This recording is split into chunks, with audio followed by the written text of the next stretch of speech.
something. Sure. Is meditation important to you?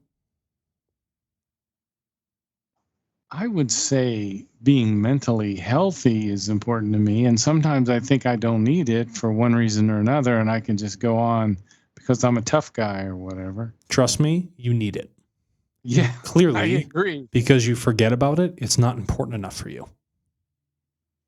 So I got to stop forgetting and stay with it. Make it important. So these are good conversations to have. Yeah, this is like the second half, like Mark Snider self-help version, where Mark is like, help me figure my life out. And I'm here for you, Mark. I'm here as a friend. I'll help out as much as I can. That's great. Yeah. That's really great. Okay, we were talking about moving heavy objects. Billy moving heavy objects with his mind. Okay. Would be really cool to see, right? Oh, yeah. Super cool. But, okay, let me ask you something. One of Billy's sons has seen him. Okay, I don't know if you've seen this recording yet. It's a discussion. I forget, Atlantis, is that one of his sons' names? Atlantis Meier, yes. Yeah. I think it might have been him. Mm-hmm. And he talked about Billy doing something with his mind that caused all the light in the room to go black. Yeah. Did you see that? Yeah. Did you see them talking about that? Yeah. So scared the bejeebies out of Atlantis. Yeah, I bet. Okay. Just think if your father could do that. Let's break it down. First of all, anybody can do it. Okay. Yeah. And the goal here is not to flaunt our ability to do things like this. It's not to put it on show, even though you and I are on a show, but we're going to explain this. Now, from what I understand, our creation, which we live in total, is an idea. It is strictly an idea. This aspect of evolving, existing, having a physical body, moving back to the thing of creation itself, it's all an idea, nothing else. And today, our current physicists understand that, yeah, we see a physical object, but in reality, it's all empty space, okay? So it's a projection of something being physical. You following me here? Now,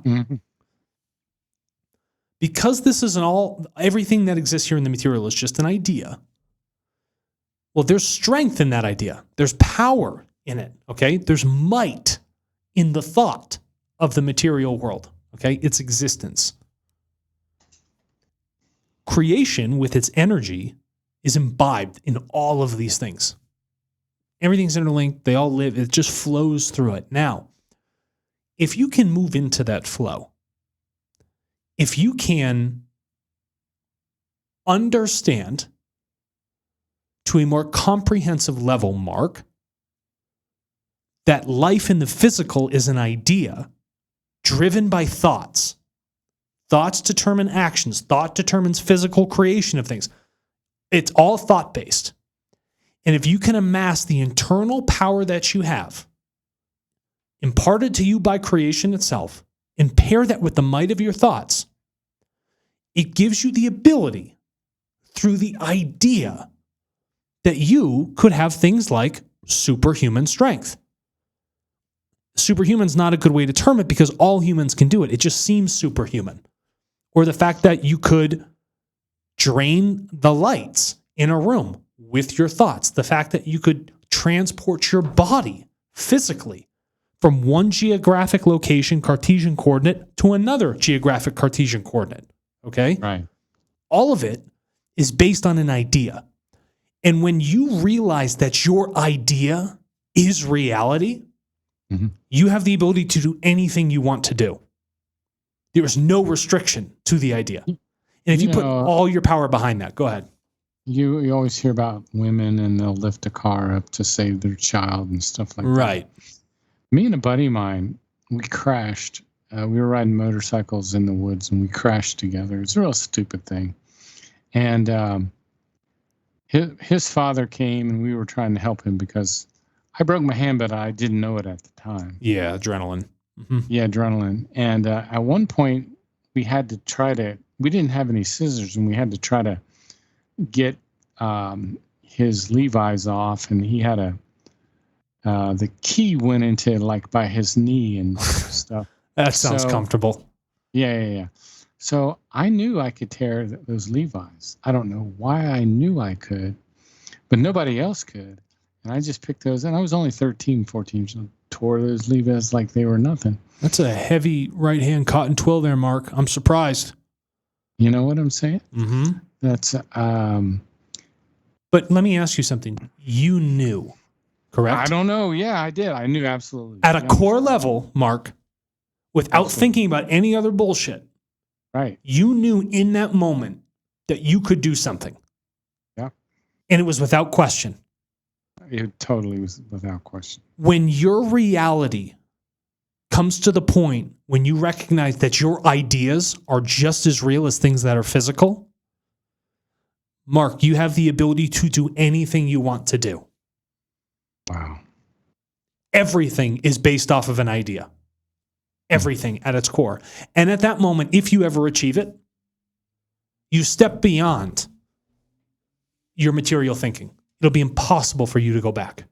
Absolutely impossible. You will never, ever see the world the same again. I had another experience when I was a teenager, something like that. Me and some other kids and a buddy of mine, the same guy I had the wreck with. Yeah. And we had some of my sisters and my one cousin out there, and we were all playing around, about 13 years old. And it was right around the time of the storm. And I said, I don't know why I did this. I had a bullwhip. I was acting like I was whipping my sister and my cousin. And I said something along the lines, I'm going to make a lightning bolt hit this stop sign. Get out of here. And it did. That's nuts. It did. How loud was it? How loud? Tell me how loud. It shook. It boom. Yeah. You know, like, wow. I mean, that stop sign shook back and forth like you wouldn't believe. Scared the hell out of all of us. I bet. Yeah. I bet. I never did another thing like that, though. Ever. No. But it was the same kind of thing. I knew I would. I knew I could. I don't know how. Do you know, I read this thing once. It could be total conspiracy. It could be purely conspiracy, Mark. Mm-hmm. I read this thing once that Lockheed Martin was having a lot of trouble fabricating a type of metal. Mm-hmm. And so they had realized that before we put this thing in the press to form it, and usually when they would form it, it'd become really fragile and break under the pressure of the press. Why don't we try and collect a group of people that specialize in manipulating physical objects with their mind? Whoa. And so in order to get this very specific shape of a very specific material, they had all these people that specialized in this focusing on the softening of this object so that when the press came down, it was no longer fragile. It actually formed itself perfectly. And to me, it actually doesn't seem too far out of whack, just given personal experience, right, of certain things, or stories you're telling me, or watching other people do stuff, or you're hearing about Billy Edward Alvar Meier and his strength. It doesn't seem out of the realm of possible. Improbable for some, but definitely possible.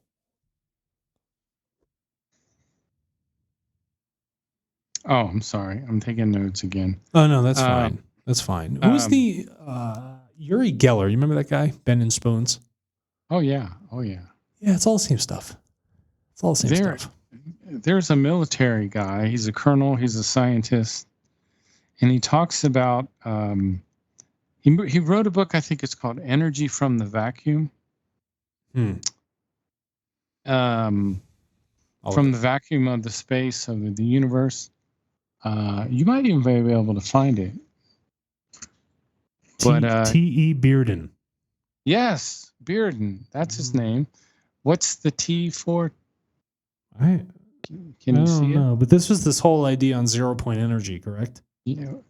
He's brilliant, but he said that the government knows there are people that can, with the power of their mind, modify reality or change reality or influence reality. And he said usually they kill them. Yeah, why not? You don't want those people hanging around. They don't. No. They don't. That's a shocking thing, isn't it? No, I don't find it shocking at all. It's anti-logos. No, Again, that it is right there. Yeah.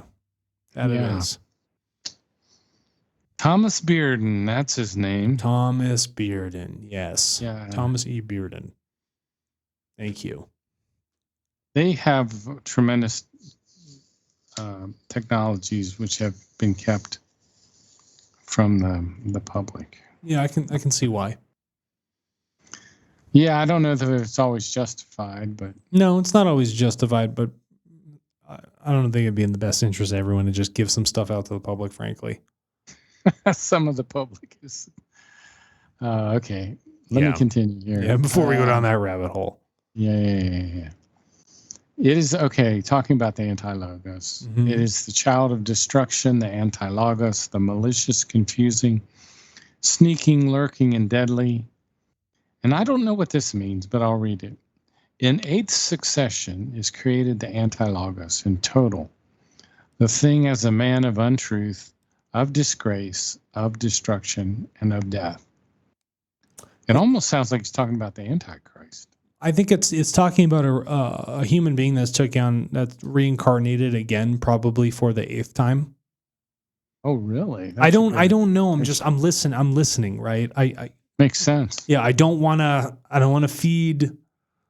poison the well here of your thoughts, but it sounds to me that in some way, shape, or form, it's a human being taking on this role, whoever it is. Right. I don't know if it's a pope, but it's definitely somebody. Who's that guy? He's named Noah. Have you ever seen him? He's very much into the movement, where they try to merge men with machines. He's very into that. If anybody could be an antichrist, it could be him. Yeah, let's not merge the human being into machines. Let's not jump into that bag of worms too early. You know what I mean? Like, guys, let's hesitate for a minute. We talked about that a couple of weeks ago. Remember? Yeah, we did. Yeah, about that really 251. It's messed up. Some people are into it. You know what I mean? Like, this is the right thing to do. This is what's best for humanity. Well, maybe not. Yeah, maybe not. In other words, the whole universe, which is organic. Why would we not copy the universe? You're using a very specific comment, Mark. Do you know who coined that? No. You ever heard of a guy called Victor Schauberger? Oh, yeah. The water. He was the guy studying the water. Yeah, his whole... Coming down the mountains in that's right. In Germany. Austria. Yeah, his whole thing was to comprehend and copy nature. Smart guy. Brilliant. He did have a leg up, right? What was his leg up? Older spirit form? Nah, he was hanging out with extraterrestrials.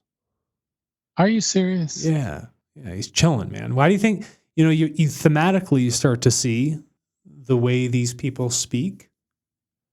And in that you understand that they are kind of cut from the same cloth, if you know what I'm talking about.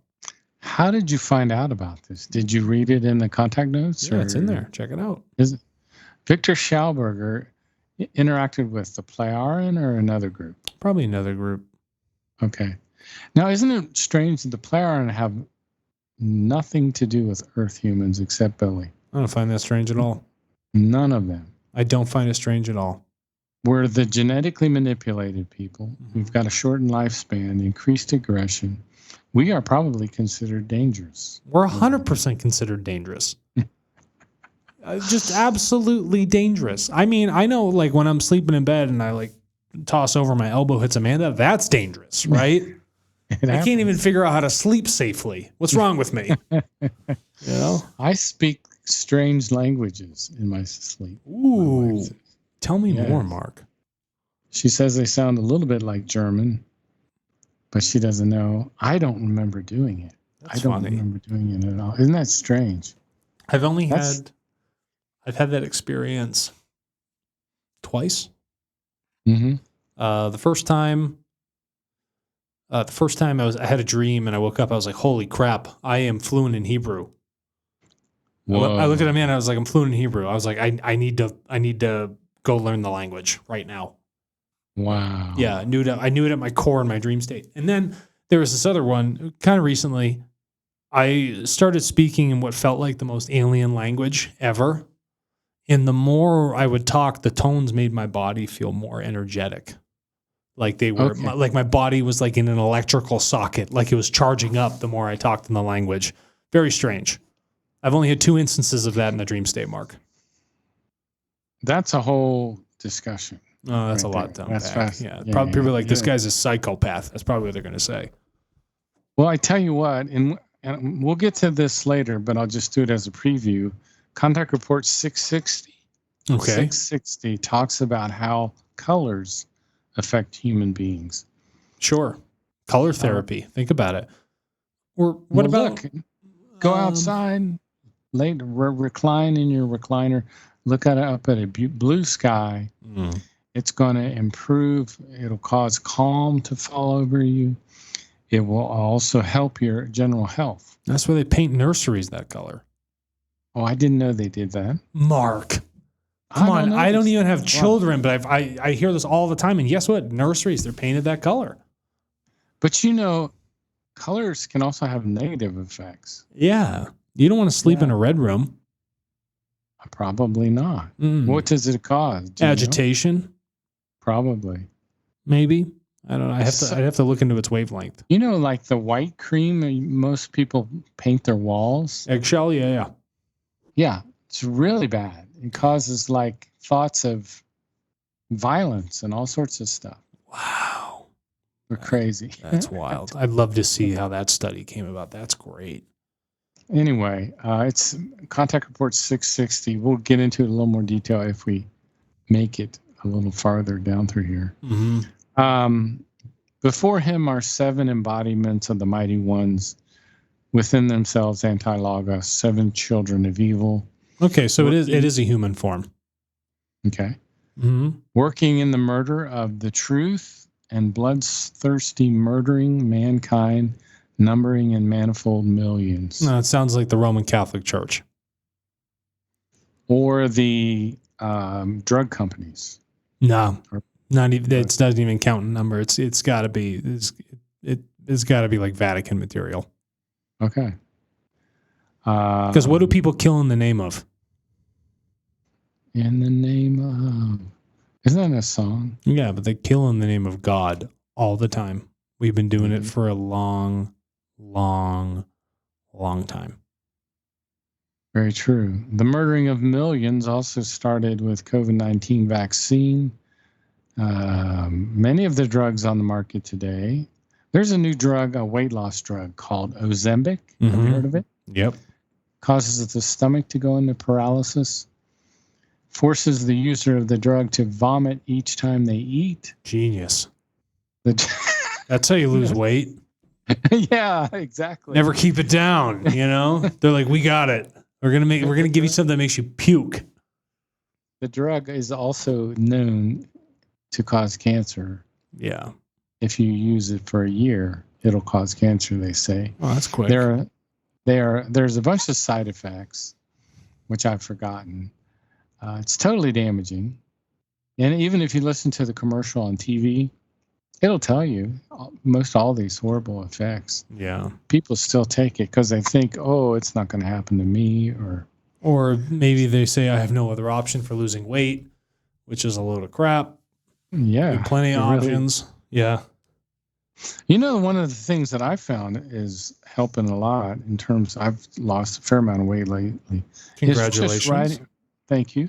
Writing my calories down, just letting, I know I've eaten, for example, 2,000 calories so far today. Maybe I'll eat another something before I go to bed. Maybe I won't. But I know, what I'm doing at least. You're more conscious of what's going in your body. That's great. Right. It's great. The digestion's better too. Mm-hmm. What about the strange attacks on Trump? What about example, lawfare. Legal attacks on Trump designed to interfere with him running for president. Sure. Why wouldn't someone do that? If someone doesn't want you to do something, they're going to use every legal means to stop you from doing that thing. It doesn't surprise me at all. It's, The gentleman as a personality is a huge potentiating factor. Whether you like him or not, doesn't matter. His energy is very potentiating. The way he talks, potentiating. All of it. And so for people, they're trying to adjust to it or like counter it. So in that sense, yeah, sure, taking legal action against him, I don't doubt anyone would do that. And then they're really terrible, bogus charges. But he also kind of brings it on himself a little bit because, I mean, I'm a Trump fan. I enjoy him. But he flat insults people in very rude ways. So when you do stuff like that, you're going to get it back. Yeah, you can speak the truth without having to be insulting. Exactly. Thank you for saying that. That's very perceptive. Sure. Way to put it. Another one, anti-logos, maybe the attacks on Alex Jones, who was charged trillions of dollars as legal punishment for speaking about the Sandy Hook shooting and saying that there was a lot of propaganda. Lovely. Do you know where Alex Jones got a lot of his material from? Not sure. Go ahead. Michael Horn. Michael Horn was sending it to him, be like, "Hey, check this like stuff out. You should talk about it." Yeah. And then he just went full tilt. I mean, I don't know how far off the Richter scale, but he used a lot of material from the contact reports to help him, I don't know, uncover whatever he was doing. Yeah. You know, Alex, okay, how can I say this? If you have a certain mindset, you're going to screen out things before you really test them. Like if something threatens your religion, for example, you're going to screen any information out. Like, strangely, even though I study the Bible and I would call myself Christian, I still am not threatened by the Meier information. Yeah, that's because it's non-threatening. It speaks the truth without insulting you, Mark. Exactly, but most people will turn it off, shut it down, deny it before they even listen, before they even learn anything. Sure.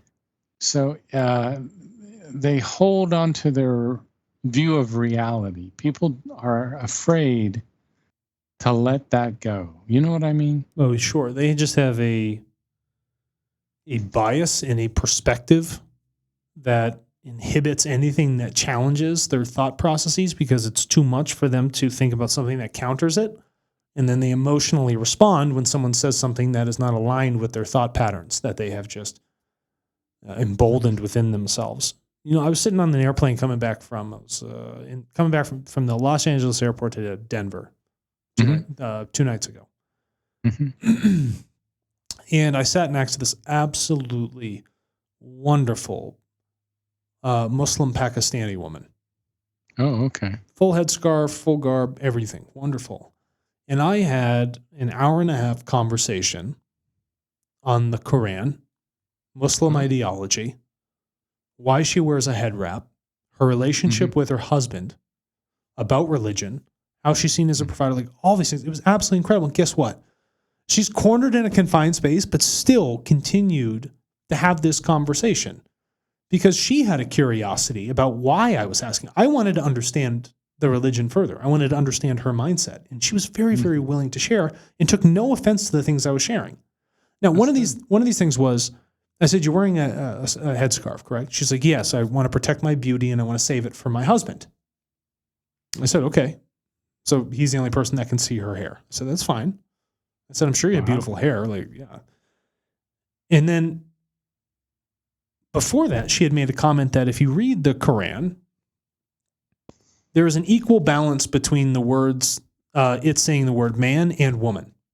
Everything is in equilibrium, right? She said that there's nothing in the Quran that contradicts itself. I haven't read it. I don't know, but I'm taking her at face value.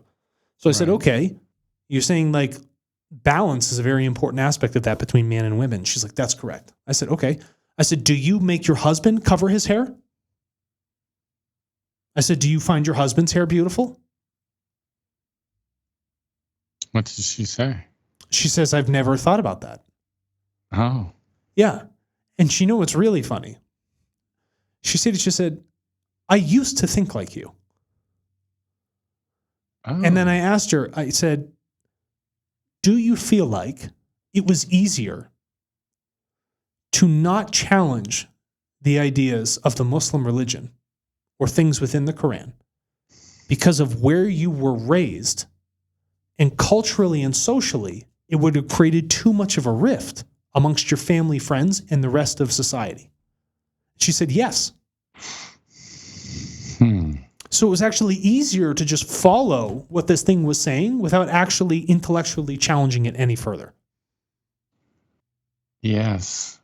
So that's the danger, I guess. That is the danger. And I can understand, I actually could, think to like empathize with those pressures she would feel.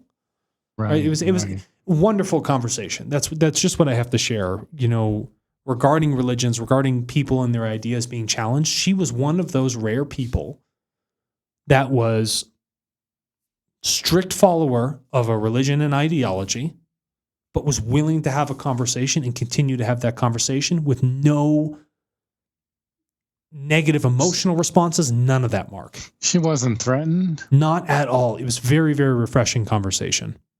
Very interesting. Mm-hmm. Huh, that's good. Yeah. It's very good. Let me continue here. Go ahead. 1 John 5:19. I don't know. We may have already quoted this. We'll find out.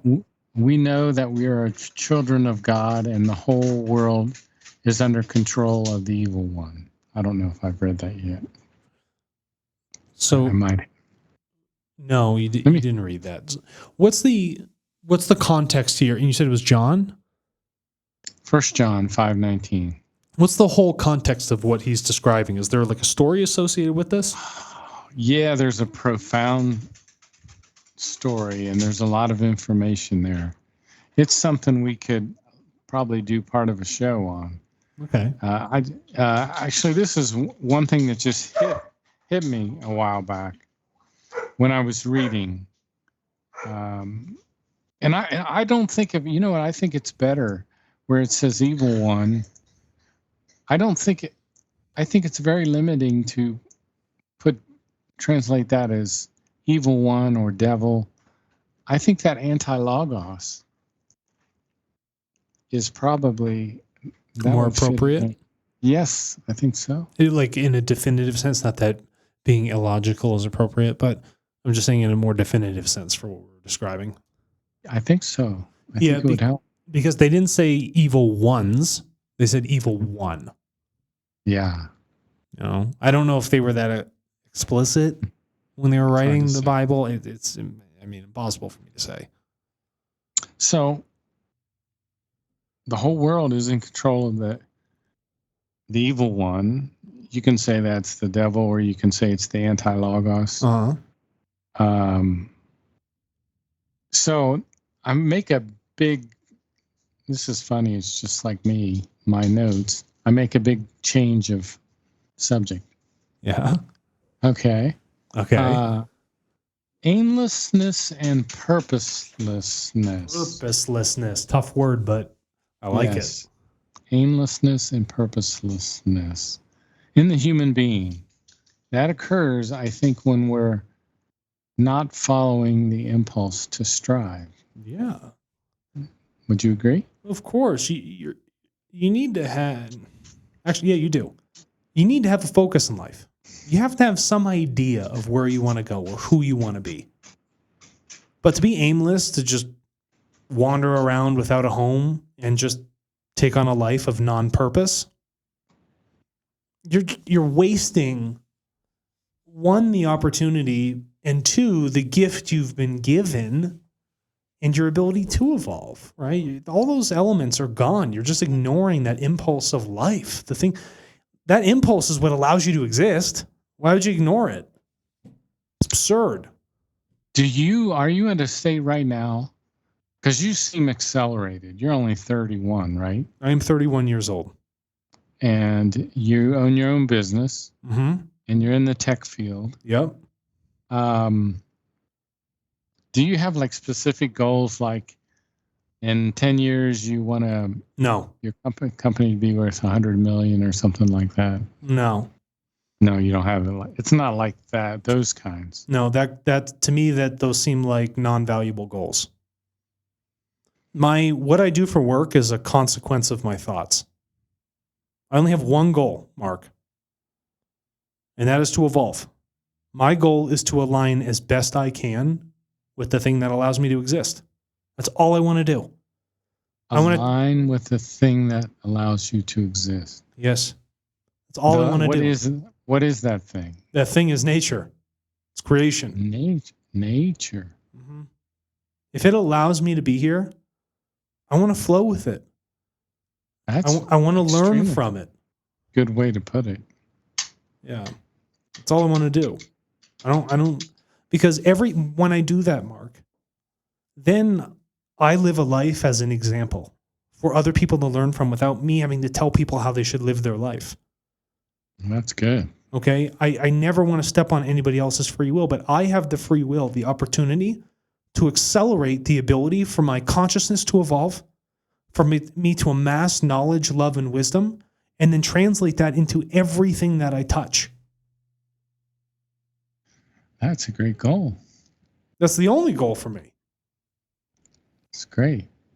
Yeah. Let's jump into the contact report 660. Oh, okay. We're going to do it. Let's do it. A question lies on the tip of my tongue, and indeed regarding the color blue and the blue light, about which your father Sloth had already said that this color and the similar light can have a calming and even a health-promoting effect on the human beings, and indeed also on the brain and the metabolism. Yeah. This is huge. I mean, I've done this and not known that this was in the Meier material. For years, even in the winter, I'll take my cot out there, and dress up with warm clothes and just get the blue sky influence in the sun. Just absorb it. It's really attractive part about New Mexico for me is the blue sky. Oh, it's wonderful. It's absolutely wonderful. It's so rich, so lowly polluted. It's wonderful. So you don't have a lot of chemtrails or whatever they are? No, we didn't. We have very minimal condensation from turbine jet engines that are emitting a specific pressure in the sky, condensing moisture as the turbine pushes or pulls the jet forward, creating that trail you're talking about. Right. That is really, I think that's a huge thing. So you have blue sky how many days a year? 300 plus. Are you serious? Yes. That's huge. But you have some nuclear waste that's close nearby. Also true. It's insane. You always find the most amount of beauty around the most amount of ugliness. Is that a truth? Yeah. How do you recognize the stark beauty of something if you don't know what's completely ugly? Wow. That's pretty wild. So I learned something this week when I was preparing for this. It's really interesting when the Meier information affirms something. Okay, like what? Well, like I knew that going out in the blue sky and laying on my little cot would make me feel great. It always does, but I didn't know why. You know what I'm saying? It's just something I did. Okay, the blue sky we talked about. The color violet. This is an example of some of the bad effects of colors. The color violet has a very depressing effect, brings depression, insecurity, unsatisfaction, and is illness causing. Yeah. For people that emit an auric color, say purple, not a good color to emit. Oh, is that right? Yeah. Consider this. You know how like people like chakra colors, like purple, right? Mm-hmm. Indigo and violet. Like that's where I want to be. I want to unlock that, man. Like I got my crystal set up. I'm chilling. I've been tripping on DMT. I want to be full purple. Okay. No. That has a frequency, a register of a combination of colors to create that violet that is non-cohesive. It's unhealthy. Yeah, it must be. Yeah, oh, it definitely is. I'm trying to think of things that are purple that I wouldn't want to touch. They have there are these glass beads that used to go in nuclear reactors. Or you walk around with them, and when they would interact with radiation, they'd change like purple. They'd turn the color purple. And that radiation is not going to be good for you, right? So there's a register at even in the realm of physics between the color purple and that. And if you go on the spectrum, the waveform becomes a lot faster, like violet, ultraviolet. Mm-hmm. So the radiations become more intense beyond the range that is probably healthy for the human being. Brown. The color brown causes fear of the outside world. I wonder how that works. I have no idea. That's Contact Report 660. Every color exhibits both a positive and a negative value. Yeah. So some colors have a healing effect. Okay, off cream white causes violent reaction and overstimulation. So many people paint their walls that color. Yeah, but what's the positive effect of it, Mark? I don't know. See? Really That's the element. What's the balance of it? Because if you think about white, okay, it's an elevated combination of all colors coming together. It could be too much energy for people to deal with, causing those really amped up reactions. Right. You feel? So in a positive sense, it has all that great energy associated with it because white is a combination of all those colors in perfect balance. I'm getting ready to look this up. What are we looking up? Contact Report 660, and we're looking up off cream white. Off cream white. I'm going to Sherwin-Williams after this, picking up 5 gallons off cream white. I'm going to paint a room. I'm going to sit in it for a week and see how I feel. I wondered if you'd be able to sense it. Sure. That your thoughts had changed, If you sat there with a diary and went from room to room, isolated, and all you had was a different change in color, and all you did was write down your thoughts and those thought patterns and how you feel, you'd see a pattern. Okay. They're not telling me anything about this. And they're just saying off cream. Okay. Off cream white, violent reaction and overstimulation. That's all it says. Yeah, I think the overstimulation creates the reaction. Okay, maybe the negative. Then it says negative. And I don't know if they're talking about white still, but it says unfairness, guile, suffering, autumn, emptiness, destructive sorrow, and death. Fun. Yay. That's how Sherwin-Williams is going to start describing their colors, right? They're like, here's how this is going to make you feel when you paint your wall like this. You know, when I was a kid and we would drive, we would take our long trips and we would go through Cincinnati and places where there's nothing but concrete everywhere and buildings and nothing green. And I always felt so empty and sad when I went through areas like that. Yeah, it's because it's like an old Soviet bloc, Mark. Nobody wants to live there. I know. A lot of cities are like that in certain areas. Most of them are like that. Yeah, I know. And I would feel it so profoundly, but it seemed like nobody else did. Yeah, some people are obsessed with the cities. Yeah. Mark, what happens when you take a car battery and you put it on a concrete slab? I've never done that before. It drains it at an accelerated rate.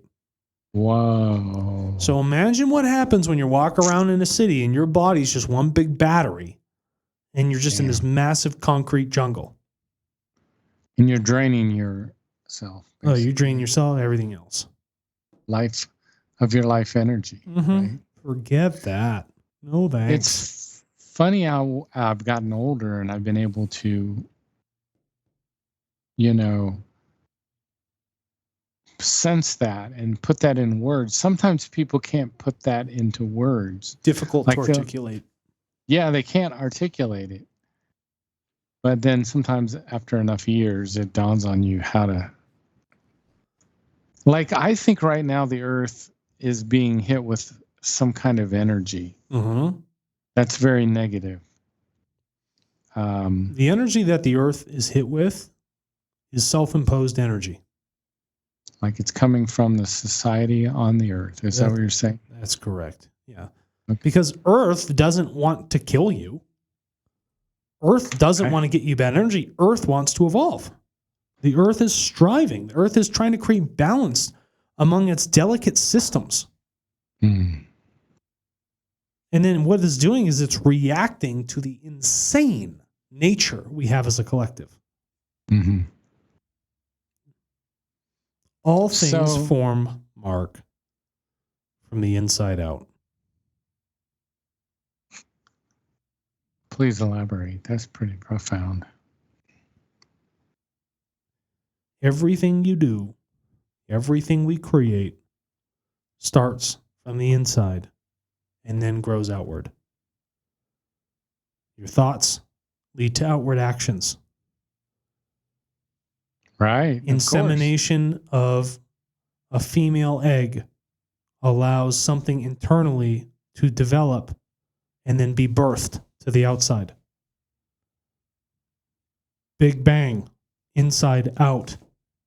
Mm-hmm. All things, a seed in a field germinates, it grows, it evolves from the inside out. All of it. Relationships, everything, you name it. They're all bound by it. Everything forms itself from the inside out. So never, ever, ever, ever, ever, ever could you blame someone for the thoughts that you have or the actions which you're taking. Because they're all formed from the inside out. You cannot pass the responsibility of your life, your thoughts, your actions, feeling, and emotions to another.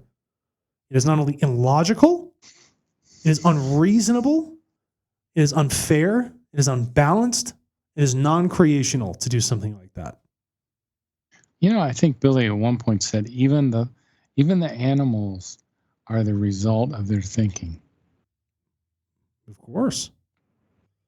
If my dog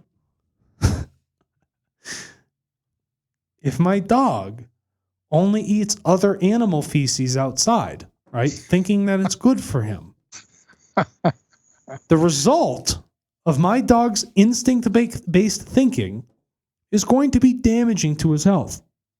Mm-hmm. Okay? If he thinks it's a good idea to chase the larger bull elk that's 800 pounds or the pissed off mountain goat, that's probably not going to bode well for him. Exactly. You know? That's like Meier thoughts. Lower thoughts lead to lower results. My dog, low thoughts, low yield results all the time. Yeah. Isn't there, I remember Billy has this saying, it says, I always remain relaxed and thereby gain might over myself. Smart. Which one was that? That was I don't know, but that's actually very novel for me hearing that. It's the first time I've heard that. That's wonderful. Meditation from Clear Sight, I think it might be called. Oh, that book's only in German. Okay, understood. I haven't read that one yet. I haven't either, but I've seen some notes on it in the Future Mankind site. Yeah. I always remain